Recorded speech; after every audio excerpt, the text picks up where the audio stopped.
Neanderthals were hunters, but in their arsenal, there were no bows, no thrown spears from afar, no deep traps. Everything happened up close. Their hunting was not about strategy. It was head-on. Close combat, risk, severe wounds, all for meat that could feed the group for at least one day. Neanderthals didn't know bows and arrows. They had no iron, no long spears with ropes, no throwing machines. Their weapons were simple, but deadly at close range. The most important was a short spear with a sharp stone tip. Such a spear wasn't thrown from a distance. It was used at point-blank range, sometimes even held with both hands. It was a tool for close combat. The tips were made of stone, often flint. They were chipped in a special way to produce a sharp, durable edge. Sometimes the tip was fastened to a wooden shaft using resin and sinew. The stone pierced the animal's flesh, broke inside, and left deep wounds. In addition to spears, Neanderthals had clubs, heavy sticks with a thickened end. These could be used to strike the head or knock an animal down. There were also short stone knives for finishing off or butchering the carcass. Their weapons didn't look elegant. They were rough, heavy, but effective. This was not ambush weaponry. It required getting close and surviving.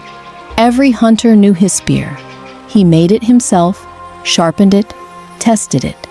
It was an extension of his hand, and without it, death, because not even a Neanderthal could fight a boar or bison barehanded.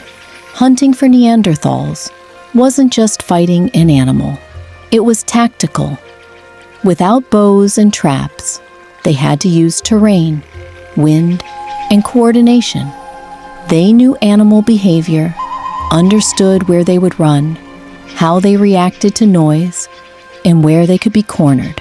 One of their main methods was drive hunting. Several hunters approached from one side and drove the animal toward others who were already waiting. These could be narrow gorges, cliffs, rocky traps, or boggy areas. There, the animal slowed down and was finished off. In caves and near camps, piles of bones from multiple animals had been found, possibly driven off cliffs.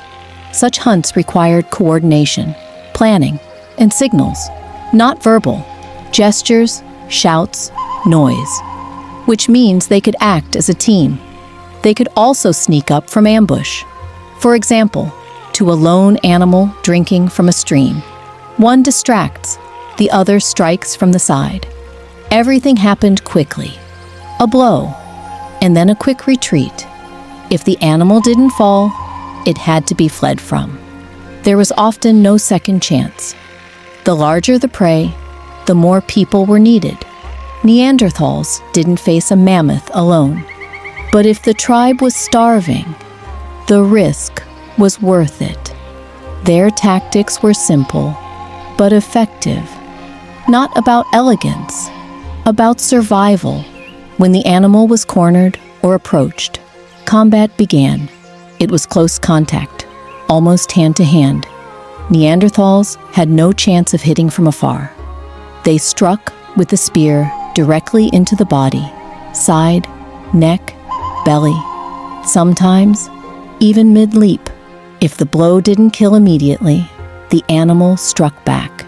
A boar could tear open a belly with its tusk. A deer could knock someone down. A bison could trample. Neanderthal skeletons show broken ribs, crushed skulls, shattered collarbones. These are the marks of such battles. The blow was only the first stage. Then came the kill, often with a knife or club. This happened in dust, shouting, blood. It wasn't pretty, but without it, there would be no meat. Sometimes one hit, others held the animal down. Sometimes they took turns striking. It depended on the beast. Sometimes they wounded, but the animal escaped. Then they followed the trail, the drops of blood. This could take hours, but they couldn't give up. Meat was needed at any cost. There were cases when hunters died from wounds. They were either carried back or left behind if they couldn't be moved. This was hunting without room for error. A Neanderthal, going into battle, knew he might not return today, but he also knew if he didn't go, others would die. So he went and struck first. What we know about Neanderthal hunting isn't fantasy. It's all backed by finds.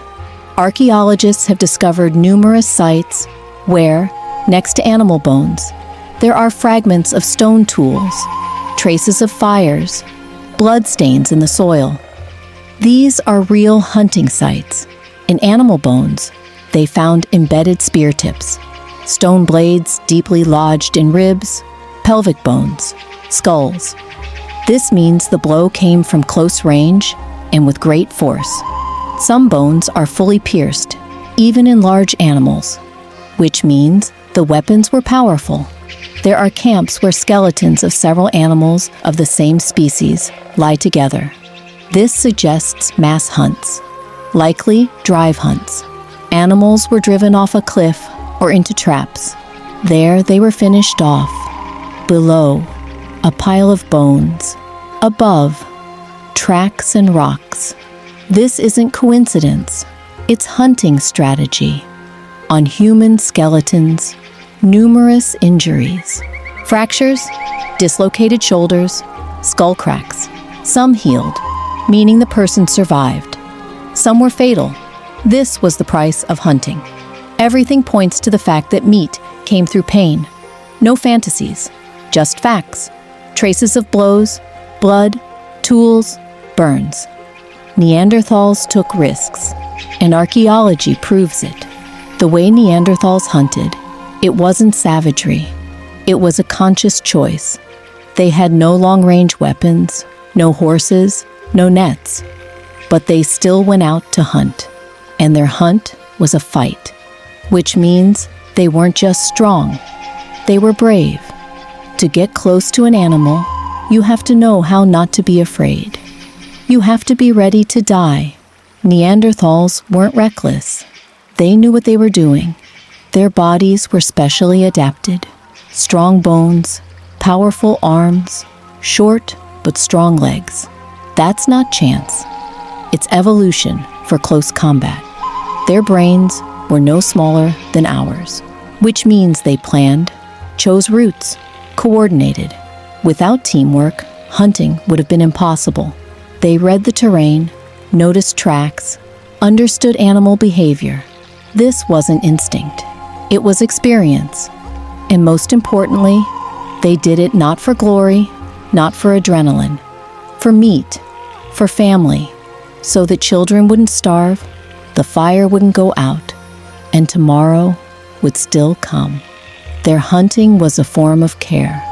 Neanderthals disappeared, but their strength and mind remain in us.